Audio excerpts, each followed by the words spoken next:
And so it is. Welcome to First Class Functions. We've never done this one before, so I'm excited about it because there's a particular idea in FP that I think First Class Functions illustrate really well that I think you might be able to get some mileage out of. So these are functional chains, and we're gonna kind of visualize them as flows, and we're going to use a tool. Sorry, my kid is kicking a soccer ball like 30 feet in the air. I don't know how that's happening because he's very small. So we're going to use a library called LowDash to do this. So let's see. You know, it would be good to demonstrate this with. Let's pull down the functional programming assessment.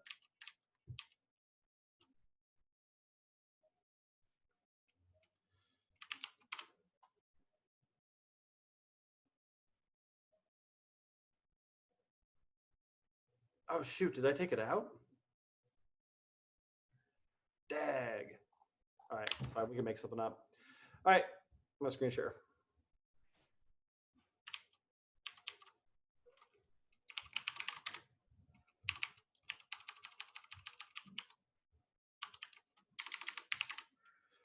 So let's see, first class functions.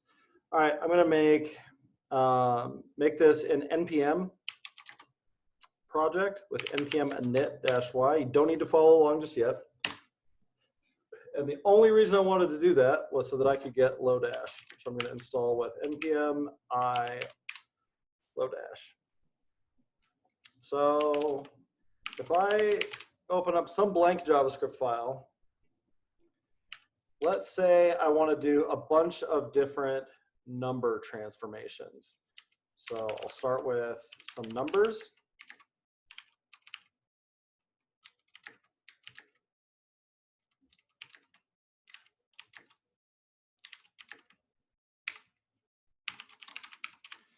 And then with just this, we can do some cool chaining kinds of things. So we could do something like numbers.map number. We can double the number. Then we could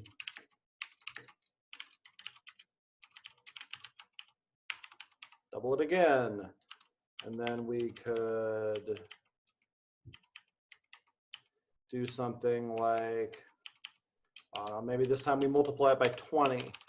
And this time we multiply it by 4, something like that. And then we start doing some other things. We maybe filter out anything that got too big. So we filter any number where the number is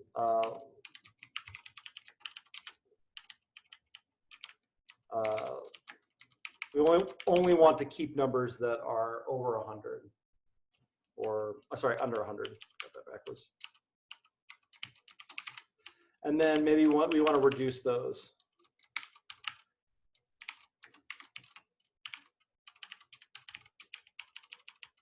So we reduce that starting with 0.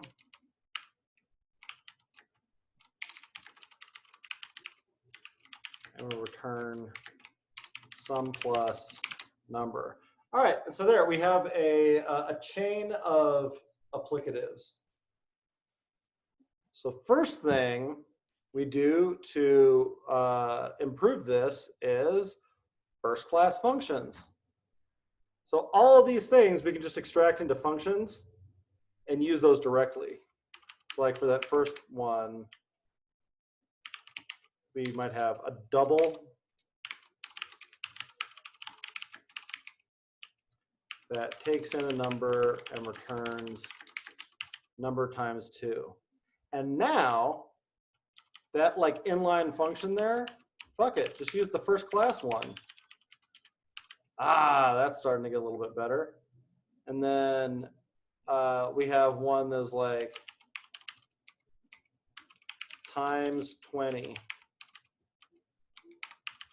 Cool. So if I just take that out,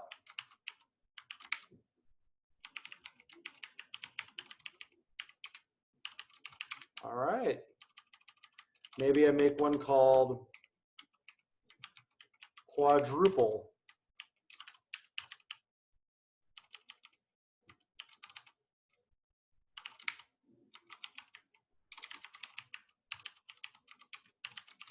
Cool. So this, the function that we're passing into the filter,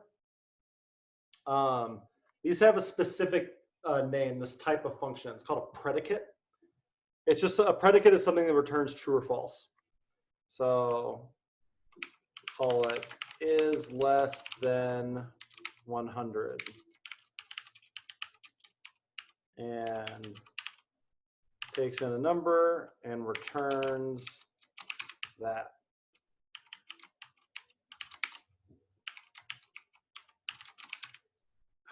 Much better. And then this is a sum. So we can just make a function called sum, and it takes in like initial value and a number, and returns initial value plus number. Now this one becomes sum and started at 0. So we've taken all those inline functions and we've used them as first-class functions, taking advantage of the fact that they are first-class functions to make this chain, which is so much easier to read than what we had before. Before we did all those functions, we had that.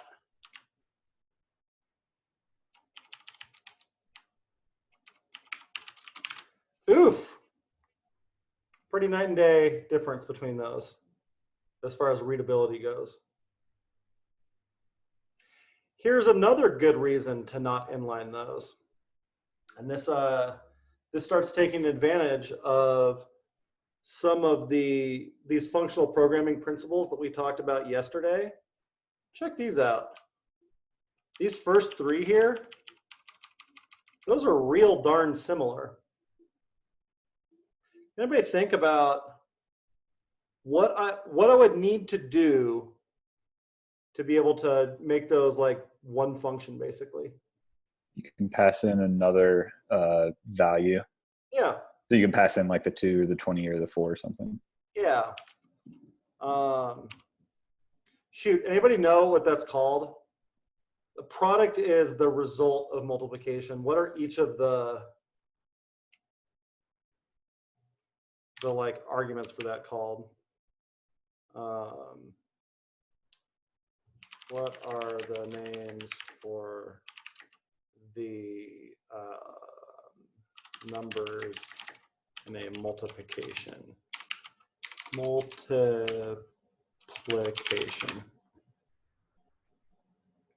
Multiplicand, there you go. And the number was multiplied by was multiplier, perfect. So let's say we had something like multiplier. Let's see, I'll make a copy of this. So if I had something called like multiply, and it takes in a multiplicand and a multiplier,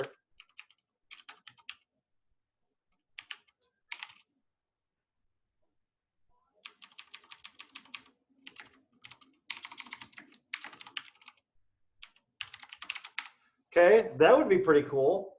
But what's the problem? Why didn't I just do that to begin with?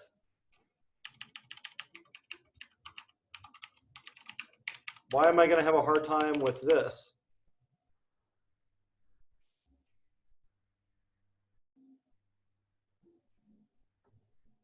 When you do that, the multiplicand is going to change, and it's hard to pass it through. Well, how do I pass it through at all? What am I passing into quadruple? What am I passing into is less than 100?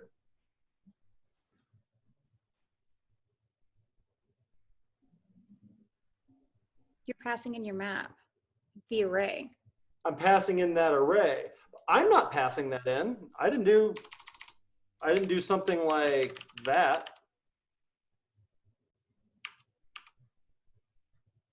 It is getting there. How?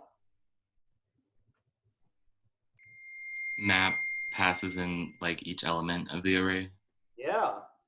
It's calling the function for me. It's passing in the arguments. Well, shit, how am I going to pass anything in then? If I want to pass in my own extra thing, how do I do that?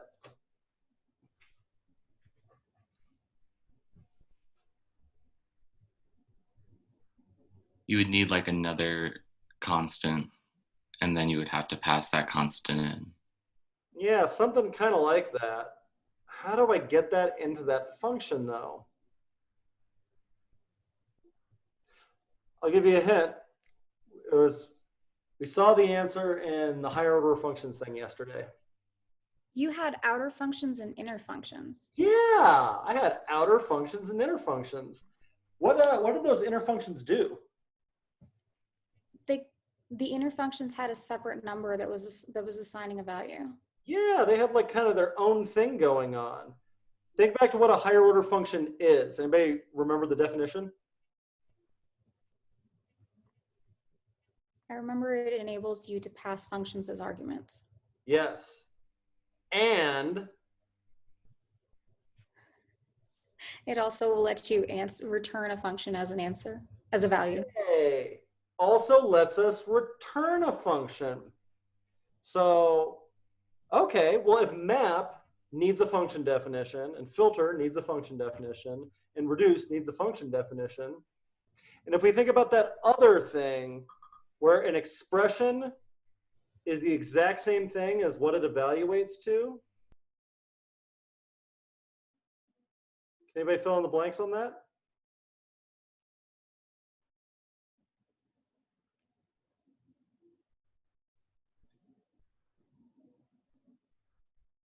Is this like referential transparency?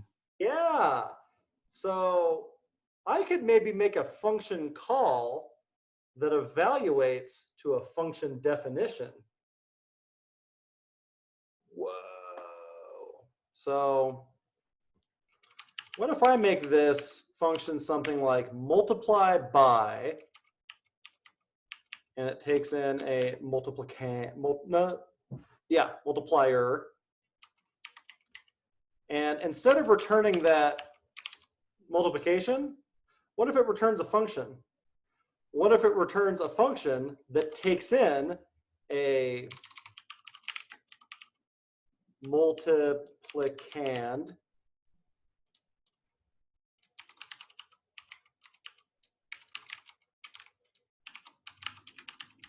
and then returns that? Huh, interesting.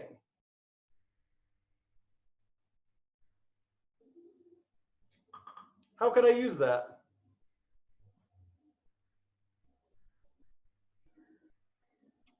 If I want to multiply something by 2, what do I do?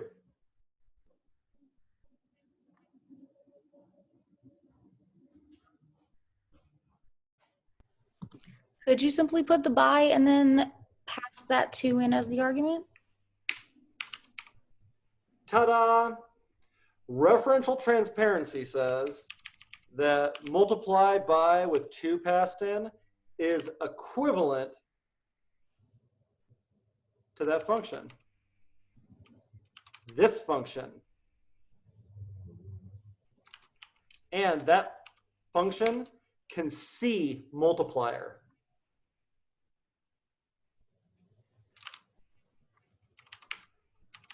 Let's go real slow through this one. This is probably the most academically gnarly thing that we do in the entire program here. This thing that we're doing right now. So multiply by 2 is this function, except multiplier is just, you can think of it as like hard set to 2. It's like a variable function.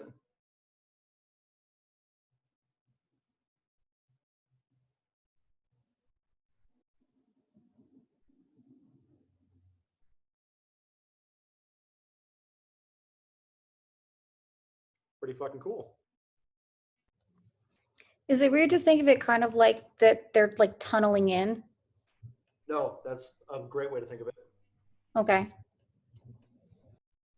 Here's another way to think of it. Find a folder.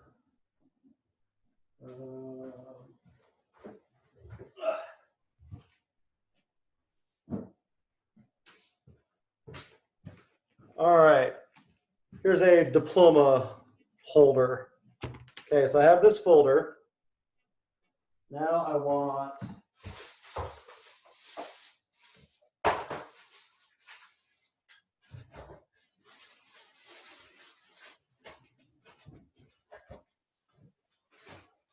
and I've got this bag. Take the diploma folder. I put it in the bag.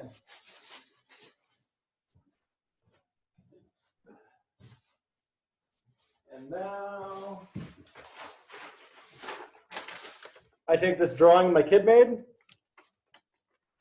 and wait for it. Here's the magic. I'm putting it inside of the folder that's inside of this bag.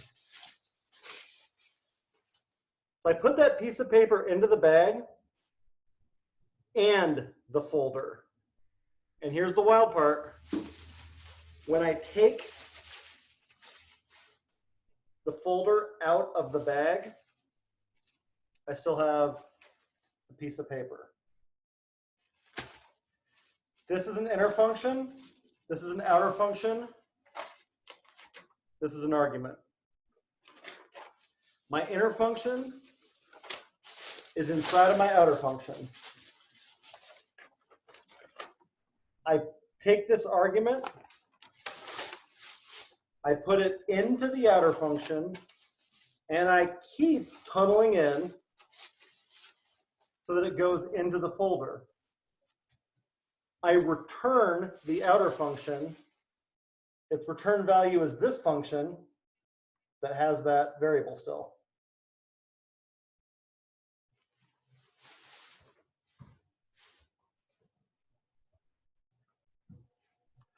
That is called a closure. And somebody someday is going to ask you about it in an interview. So you better be able to define it. A concise academic definition of a closure is it's when an inner scope references an outer scope after the outer scope has completed. When I call multiply by, it calls and it returns this thing, and then it is done. It's over. Does not exist anymore. However, this inner function remembers what multiplier was when it got returned out. It remembers it forever. It accesses it through closure.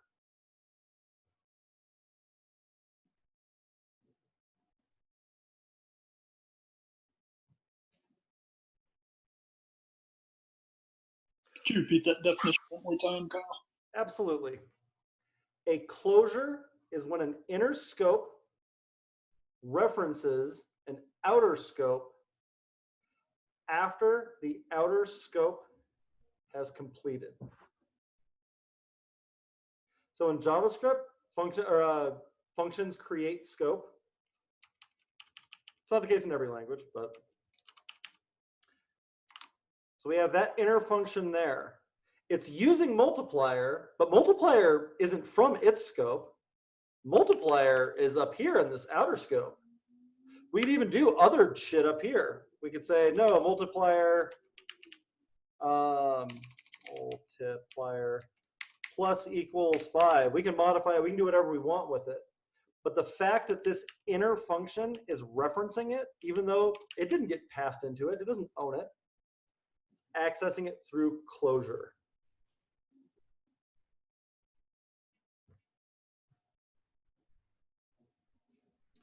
So when I call multiply by here, I pass in 2, and then I get this function right here that remembers the 2, even though you're maybe not passing that in. And to really hammer that home,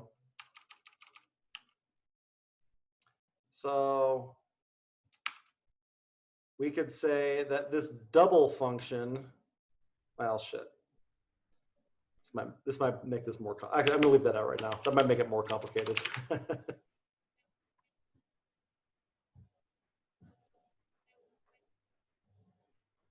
Ask me more questions about this. This is hard. Why do we need to have access to the whatever the multiplier value is later on down the road? Ooh, good question. So that we don't have to do this just to get our first class functions. If I want to make that 224, if I want to make that variable, I can't just pass it in here because I'm not the one calling the function. Map is the one calling the function. Filter is the one calling the function. Reduce is the one calling the function. I don't get to pick what its arguments are. But I can put a variable in scope that it can use. That's what I'm doing there.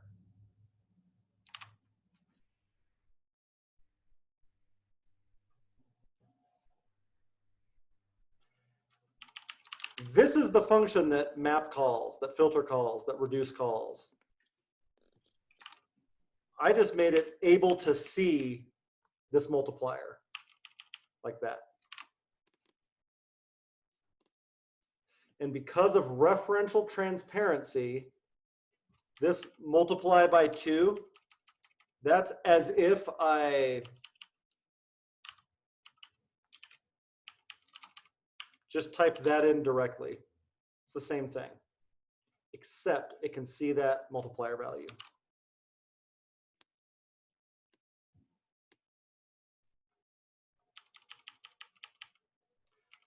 So now these become multiply by 2 by 20, multiply by 4, and I've got the value of those first class functions,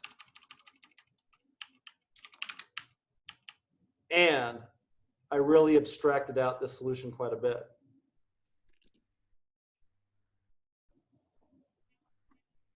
Now here's a curious thing you may be wondering.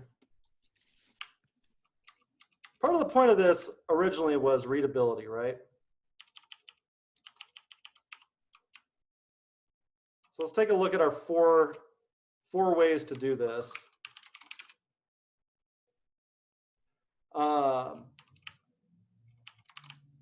So I had these like gnarly inline functions. I had these beautiful first class functions. This is like kind of starting to hurt the readability a little bit though, right? Check this shit out. Oh, this is so cool. All right, well, what if, let's see, this was multiply times 20, quadruple. All right.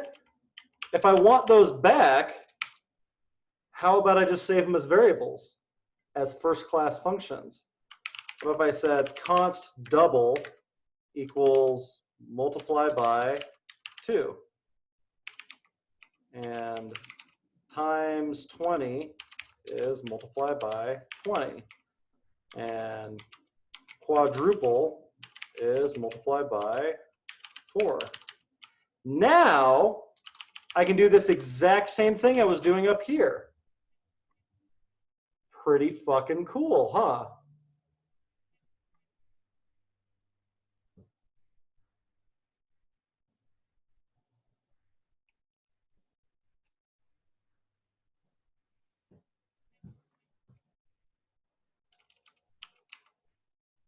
Since a function can return a function, that's what's stored in this variable. That's what's stored in this variable, in this variable.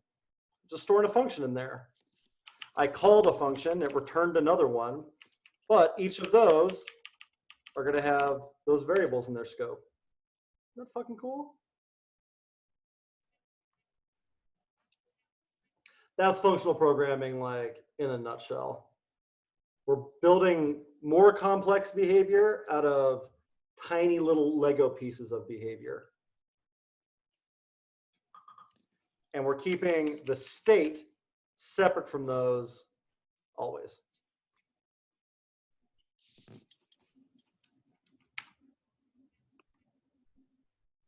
Ask me some more questions.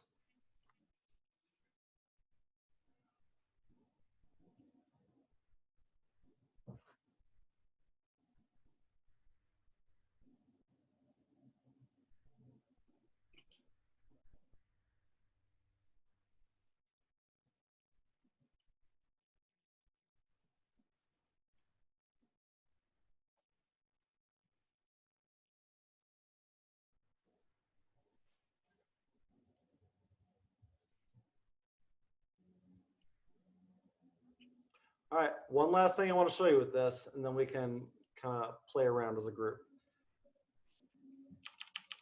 So this is cool. We've got these like chains like that. We can do even better than that. So I brought Lodash in here. I'm gonna move all of this stuff out of the way.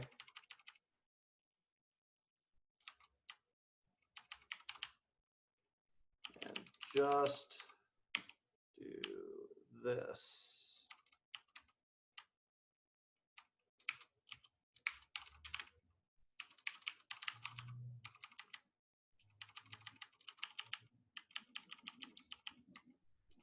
Oh, I lied. Two more things I'm going to show you. One is that this multiply by right there, we have a much tighter way to write that with arrow functions. We can say multiply by is a function that takes in multiplier and returns a function that takes in a multiplicand, which returns multiplicand times multiplier. This line and these lines are the same thing. And in functional land, you'll usually see it written this way.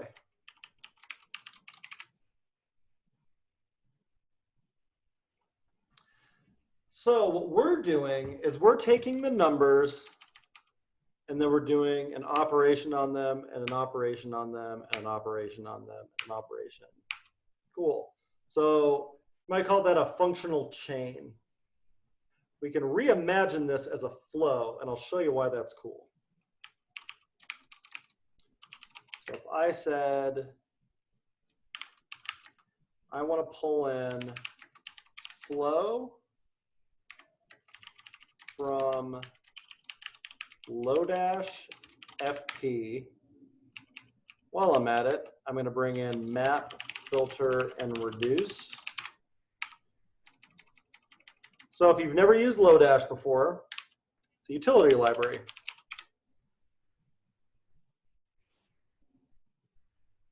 It has all of these little like utility methods. Things like union.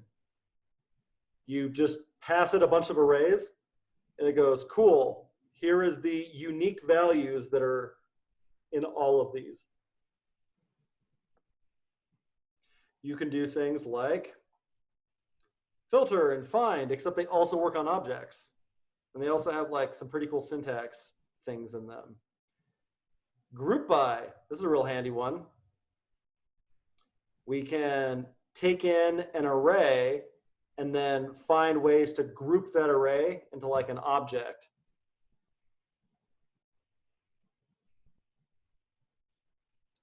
So like this one takes in these three numbers and then uses the math.floor first class function to group them by what their first number is. It's pretty cool.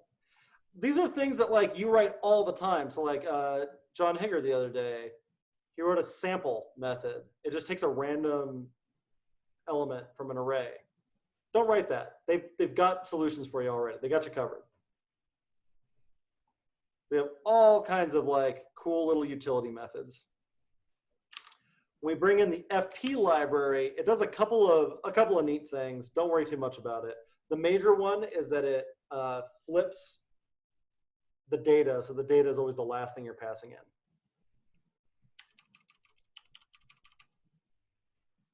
So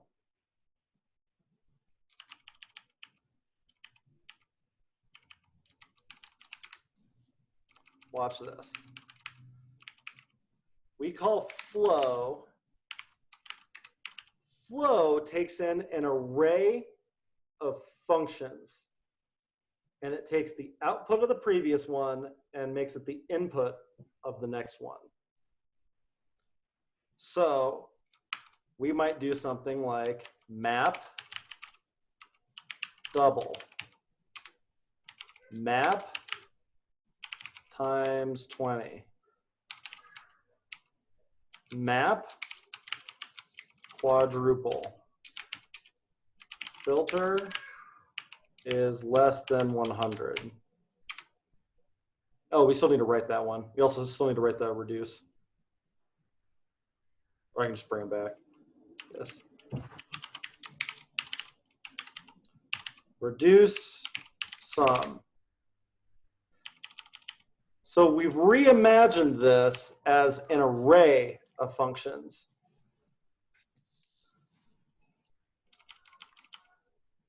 Which we can make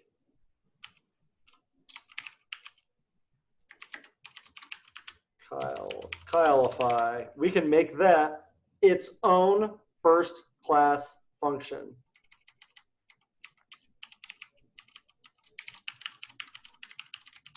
And then pass whatever we want into it. That's fucking cool.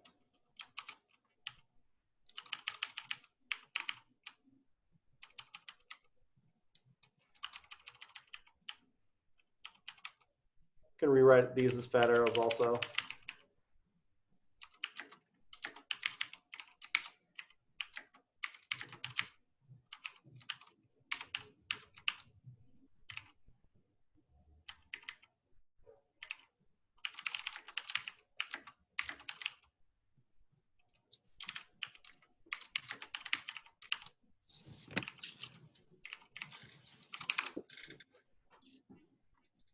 Neat. Ask me some questions.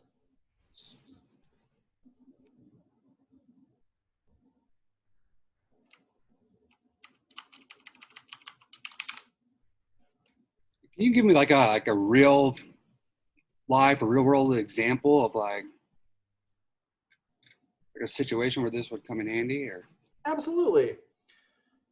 So once upon a time, I worked on a calendar app. It was, oh, let's see. Let's see if I can find some pictures of it.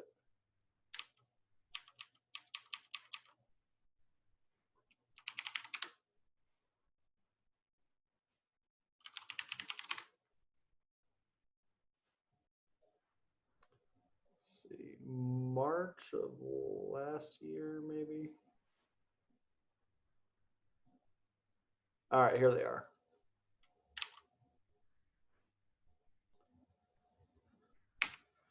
All right, so this was the app that I worked on before I came to Flatiron. So it's a calendar. And what you do, you say, I need to do a training for some doctors and nurses. It requires 2 instructors. One of them must be Ben Roberts. The other one can be just about anybody. I also want to assign the following 20 learners to it. And there needs to be a mannequin available. The room that we do this in has to have a VR rig in it. And I need this to be an hour-and-a-half long. So from that information, you need to be able to generate this calendar that takes all of those factors into an account and shows you what possible options that you have to do that in. and they show up on the calendar like that. So what that involved is, all right, I have Greg's availability. I have the mannequin's availability. I have all these learners' different availabilities. I have the room availabilities. And so a ton of what I was doing was writing those functional flows with intersection. I'd say, cool, given all of these different arrays of availability, and also those availabilities, those are stored in database tables. They're not at all in the format that I need them in. So I need to transform each of those records into something that I could run an intersection on. And so I go, cool, given these 10 arrays, what is common to all of them? I wrote those as flows.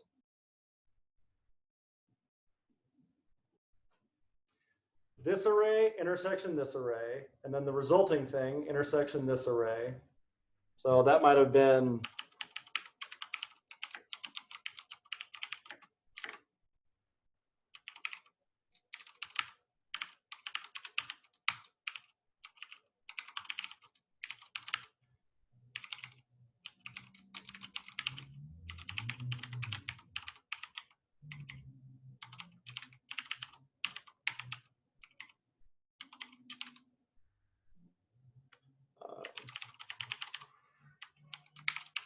and I would start with instructor availability. So you do something like that. That is a real life example of where you might use something like this. Doing that with OOP, doing that with procedural logic, good fucking luck. In fact, the guy who was there before me tried to do that procedurally. And his solution was like 950 lines long, so many if statements, and impossible to read. It had bugs all over it. You couldn't find them either. Where do we even start breaking something like that down? So I turned it into these flows, got it down to about 120 lines. Dense, 120 dense lines, but 120 bulletproof lines that worked correctly every time.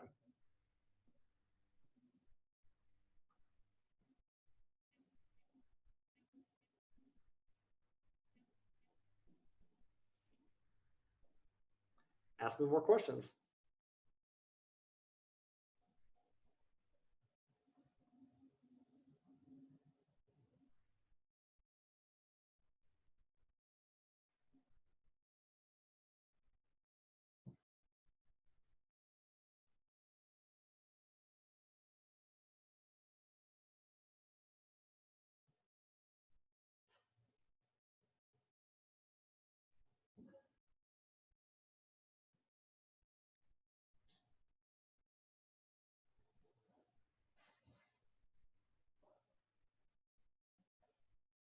Cool. So good place for you to get started with this. One is if you can get this like multiply by, we can get this thing to work. Like, can you pass in a first class function to a map, filter, reduce, find, something like that, that itself takes an argument, which you need to do through closure on that. That's step one. If that's all you come out of this program able to do, that's not a bad place to be. You want to step it up a little bit? See if you can get a flow to work. Turn your functional chain into a functional flow. And again, the advantage of that is that I can save that as a function, call it over and over again, that kind of stuff. And then after that, if you really want to like start digging into this FP stuff more,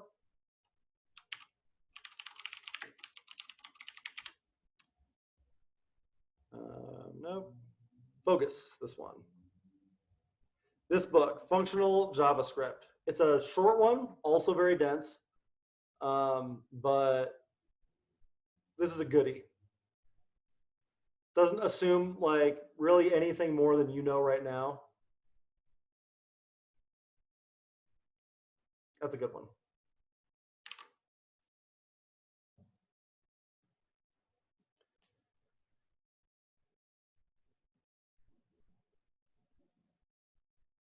Yeah, if you want something to work on, see if you can get that multiply by thing to work on your own.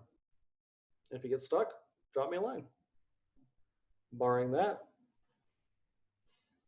thank you very much and good hunting.